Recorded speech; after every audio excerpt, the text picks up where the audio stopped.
Man, I'm Dr. Green. We are talking about GMOs. So, I'm going to go ahead and get started. We've got a few more people I'm sure that will trickle in. I want to give you guys just a little bit of background about me so you understand who up here is talking to you about genetically modified organisms. First and foremost, I love talking about the fact that I am a chiropractic physician. I like talking about that because in my office we do workshops every week. About 2 hours ago I did a workshop on cancer, on thyroid, on fibromyalgia, autoimmune diseases, lupus, things that you think, why is a chiropractor talking about all these horrible conditions?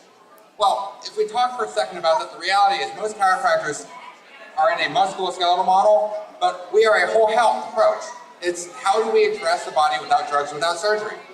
So, my training goes a little bit beyond that. My training is in integrated medicine. I'm board certified. I'm a doctoral clinical nutritionist. I'm enrolled in a fellowship through University of South Florida Medical School in integrative cancer therapy. I am certified at the American Functional Neurology Institute, and I practice what we call a neurometabolic scope of practice. It is a full body approach towards helping our patients. And we deal with GMOs. This is a very specific issue that we see when patients present with different diseases. So I've got 3 things for you guys all to know today. Number 1, most importantly, the information that I'm going to share with you hopefully is going to be new enough that it will reinvent your lives. Number 2, I'm here to add maximum positive impact to all of you. This is how I try to live my life. And 3, and most importantly, as we talk about the harmful effects of GMOs on your health, I'm here to give you guys exit strategies. What can you do differently so you don't have to worry about these problems, or if you have problems affected from this, you know how to get them fixed. I probably will be talking about some lifestyle changes. For some of you, this may not be a new thing, but it's going to be important as we talk about what we eat. Now, when we talk about genetically modified crops, in the United States, we're talking about a couple key crops. 94% of all soybeans in this country are genetically modified. 88% of all corn in this country are genetically modified.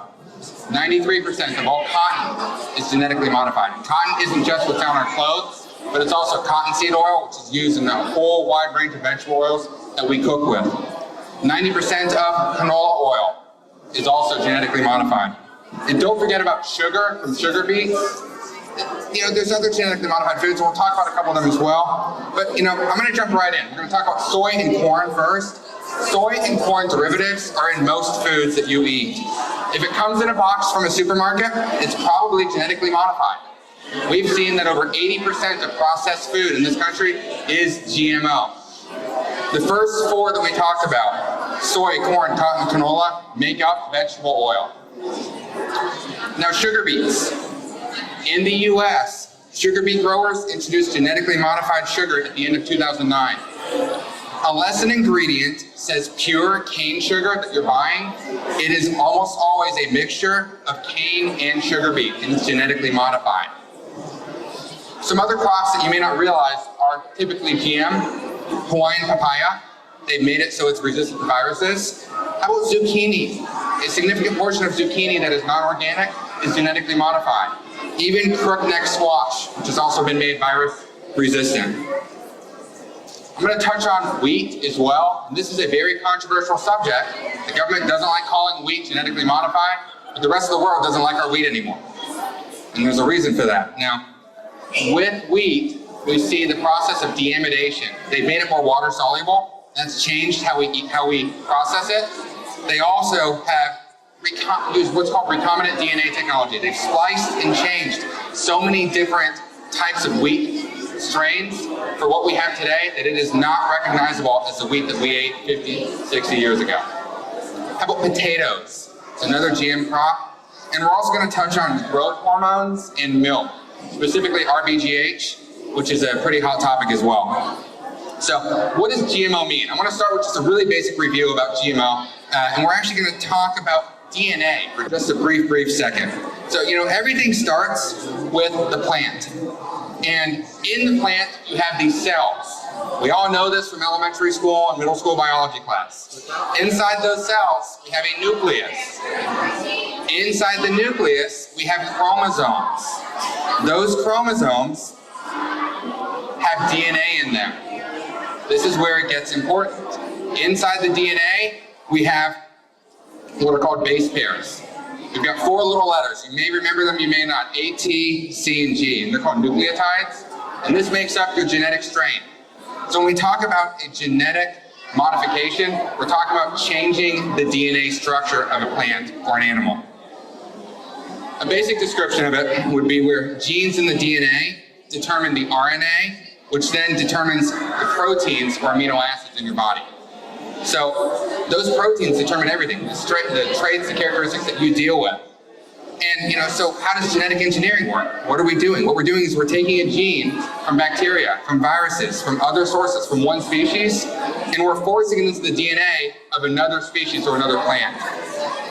The problem is, well, scientific studies don't pass the muster that shows that this is safe for us to be doing. And quite simply, we're going to talk about what some of the studies out there have shown. It doesn't matter what gene you insert, the very process of making a GMO has huge, massive collateral damage to that animal or to that species, to that plant. And that can cause toxins, allergens, carcinogens, all these different things that can contribute to your health being worse because of having these foods spliced. I'll give you guys a couple examples of this. Scientists created a genetically modified potato that produced its own insecticide. They fed it to rats. These rats also fed another, so they fed one group of genetically modified potatoes to rats. Another group of rats were given potatoes that were spiked with the same pesticide that genetically modified potatoes were designed to help give them, but it was from an external source. So potatoes have a pesticide that's put inside of it. That potato is then given to rats, and the pesticide is supposed to react on its own. The other rats were basically sprayed with the pesticide, and they had a third group that just got regular potatoes. All these rats were fed a balanced diet. What happened is the group that ate the genetically modified potatoes got sick. They got really seriously damaged. But the potato that was spiked with the pesticide, those rats were fine. They didn't affect them. So the same pesticide that was inside the potato, that was sprayed on the potato, made a huge difference. It didn't affect them when it was just sprayed. Well, why did the GMO-fed rats get sick? Well, most likely it was the process of genetic engineering itself that affected them. The rats developed precancerous cells in their digestive tract, smaller brains, livers, testicles, damaged immune systems. This was actually published in Lancet Journal in 1999, one of the top medical journals in the country. On the left, you see rats that were fed non-GMO potatoes, healthy rats. On the right were rats that were fed a genetically modified potato. You see the difference there. The stomach lining has cancer growth on the right, just from being fed potatoes that were genetically modified. Why am I here? My job here is not to play politics. I know there was a march today around Santo, that's great. Cannot complain at all. But I'm not here to talk about that. I'm here to present research. I'm here to talk about things that are affecting our health and the really real risks of genetic modification. We need to be aware of what goes into our bodies. We have all these different chronic conditions that we deal with. And if we don't address those, if we don't address what we're putting in our body, then we're lost completely. I'm going to talk about some of the health effects of genetically modified foods. I'm also going to talk about some of the deeper issues of how good science can actually cause bad problems for all of us. We talk about, is genetic modification always bad? And, it goes a lot deeper than that. There's a quote up here. The agency is not aware of any new information showing that foods derived by these new methods differ from other foods in any meaningful or uniform way. This was an FDA policy in 1992, still stands today. It's the #1 reason why genetically modified crops are on the market.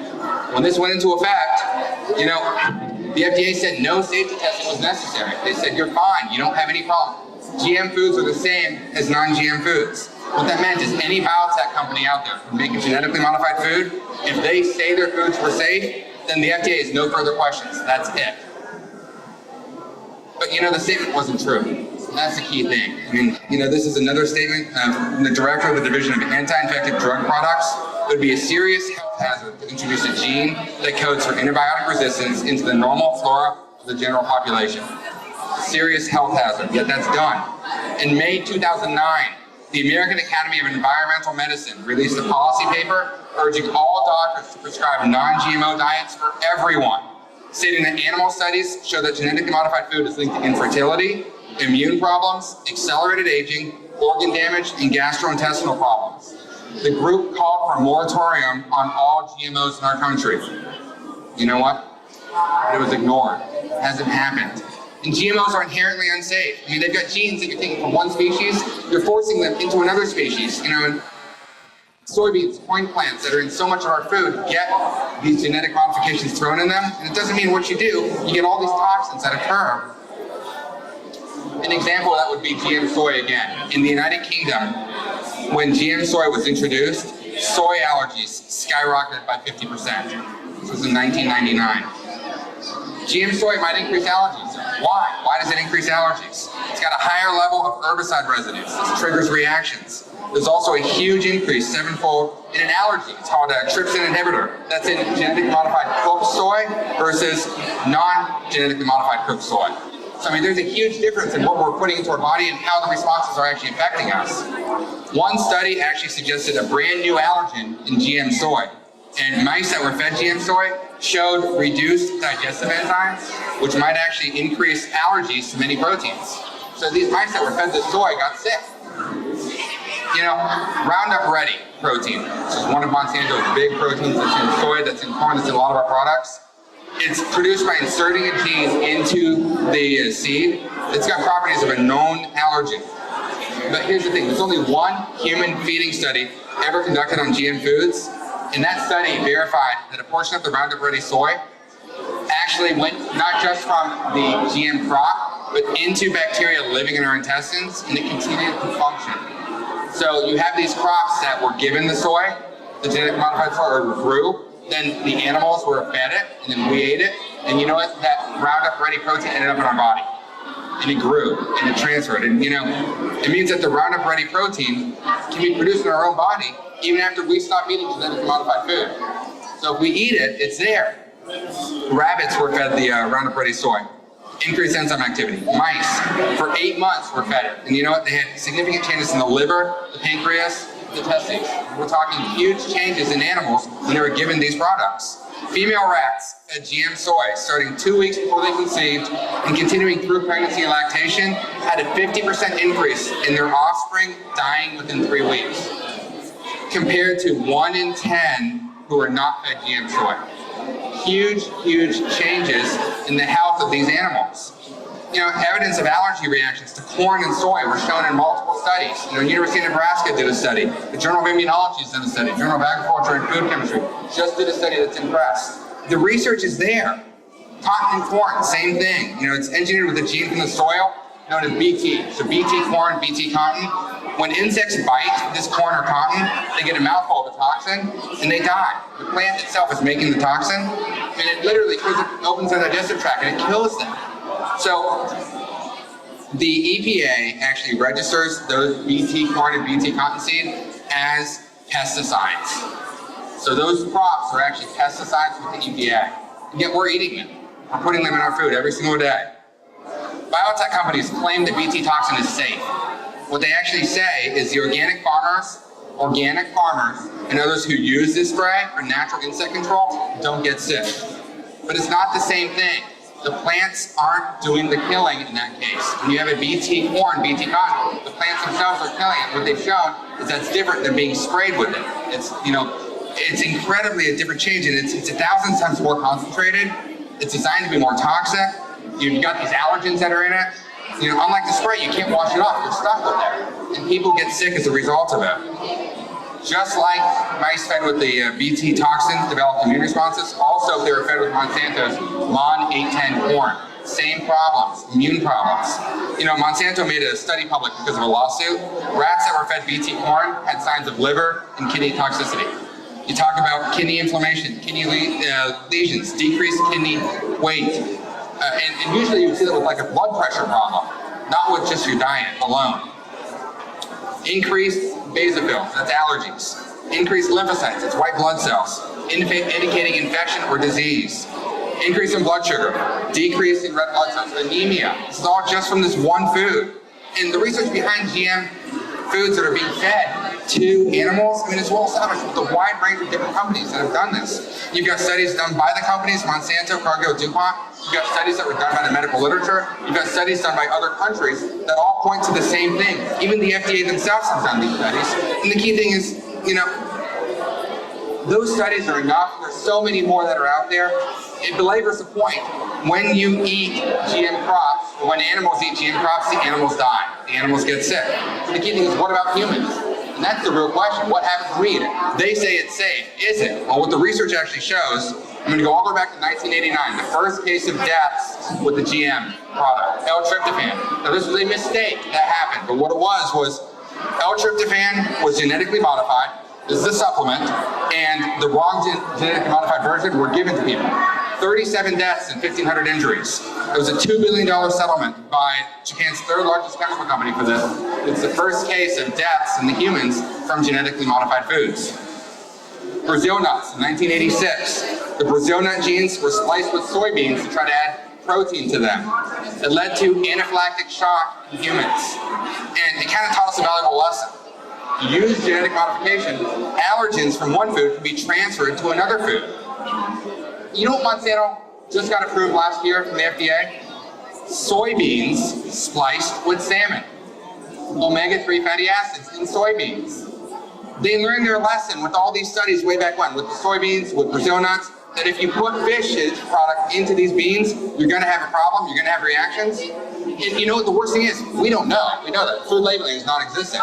So you could have a severe shellfish allergy, and you go and you buy almonds, and you don't know that they're genetically modified. The next thing that happens, you're having anaphylactic shock from almonds. It wasn't the almond, it was the fish that was injected inside of it. Animal studies alone didn't catch the Brazil nut allergy though. This is the key thing. Doing animal studies didn't find it. It wasn't until human trials were done that somebody had an allergy response. So, if the animal studies had been used alone, they would never have found it, and the Brazil nut spliced with soybean would be on the market today. Well, almost all genetically modified foods are approved based on animal studies alone. There are literally no human trials for GM crops. It doesn't happen. And you know, it's a recipe for disaster. It really is. According to New York University, 25% of Americans have adverse reactions to foods. I see a lot of work with food sensitivities. I think that number's higher. I personally do. But 4% in that study had severe allergic responses, IgE mediated. We're talking anaphylactic shock, death, I mean severe reactions. In that study, he talked about what has happened over those past few years. Dr. Pengrasic, who's the head of pediatric allergies at Children's Memorial Hospital, Chicago. He's been treating children in the field of allergy immunology for 15 years. In recent years, I've really seen the rates of food allergies skyrocket. It's getting worse. We're seeing these huge changes. And the CDC has confirmed that on a national level. And this is something that's well documented. But you know what? It doesn't matter. The FDA continues on. And there's a reason for that. And I'll cover that in a second. But I want to go all the way back to 1993. The FDA approved RBGH. This is recombinant bovine growth hormone. It's a genetically altered growth hormone. It can be injected into dairy cows. It increases productions. It increases profits. You know, scientists warned that in RBGH, you would see an increase in a hormone called IGF-1.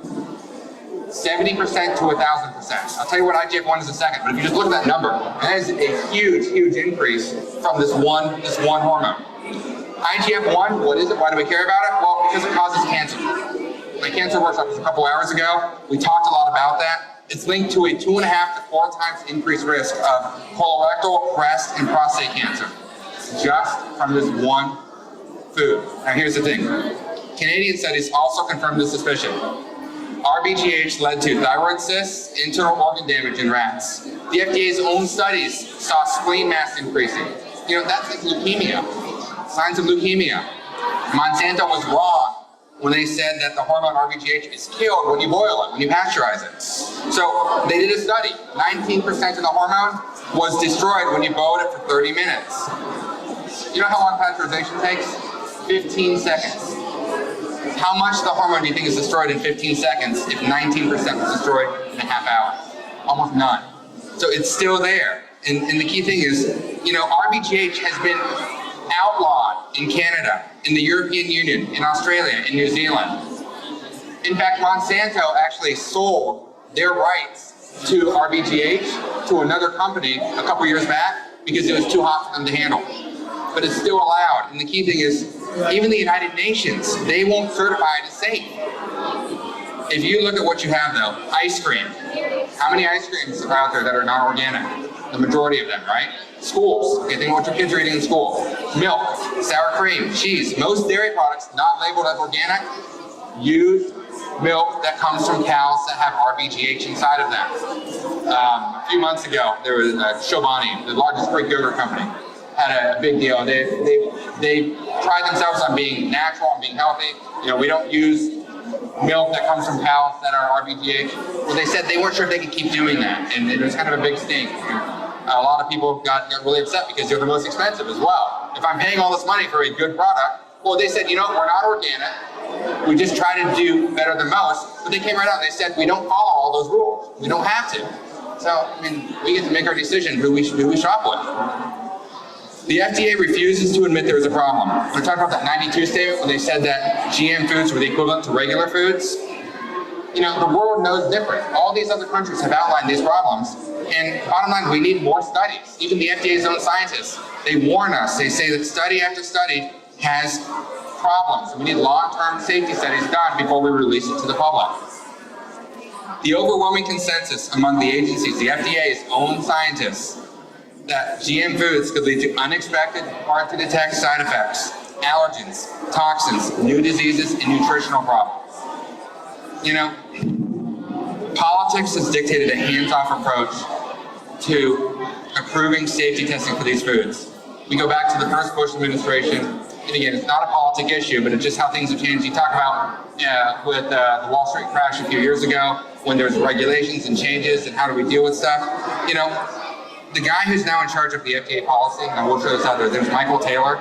He's actually a Davidson College grad. I don't know if they're happy about that now or not, but he was Monsanto's chief attorney for a long, long time. And Monsanto's attorney is now running the FDA. He is the head guy who's establishing all of our policies. And so, I mean, it's like the cart leading the horse. I mean, we talked about how they don't put any policies in place to make sure that new foods are safe. If a biotech company wants to put a GM crop on the market, they have to do a voluntary study, and they have to tell the FDA that that study is good. And the FDA says, okay, that is it. So, how much safety does it really give us? Not a lot. It really doesn't do anything for us.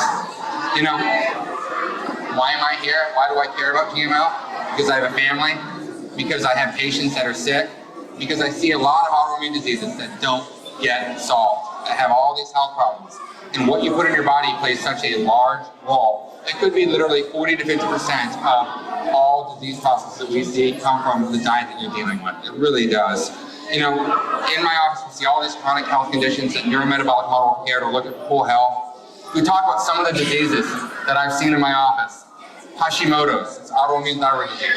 Psoriasis. We talk about diabetes, rheumatoid, multiple sclerosis, Crohn's disease, ulcerative colitis. We talk about lupus, cancer, we talked about that a little bit earlier. Sjogren's, autoimmune hepatitis, scleroderma, Guillain-Barré, celiac disease, gluten sensitivity, peripheral neuropathy, Meniere's, Addison's disease, adrenal problems, vitiligo, even Raynaud's, those really whole hands and feet. All these conditions are autoimmune diseases that are affected by the foods that we eat. And I can tell you, the crops, the genetic modification plays a large role in what's happening to us. You know, and nobody else is doing this. Nobody else is out there trying to help you, trying to prevent these problems from occurring to you. You've got the medical approach. It's wait until you have damage, wait until you have tissue destruction, then give you a steroid to squash it. Give you a pill to help manage the symptoms. It's symptom management, it's not getting to the cause of your problems. You know, with the thyroid as an example, you're told you have a thyroid problem. You know, you're a 45-year-old guy who goes in, gets a lab test, you know nothing's wrong, you think you're great. They say your thyroid's out of line. Take Synthroid. They put you on a medication. They don't tell you what it's for. They don't tell you what it does. They don't tell you what the thyroid does. They just put you on this medication. And then you know what happens is problems start beginning more and more and more things occur. And you know, they start saying, hey, your thyroids have to go up, has to go down. They start changing your levels.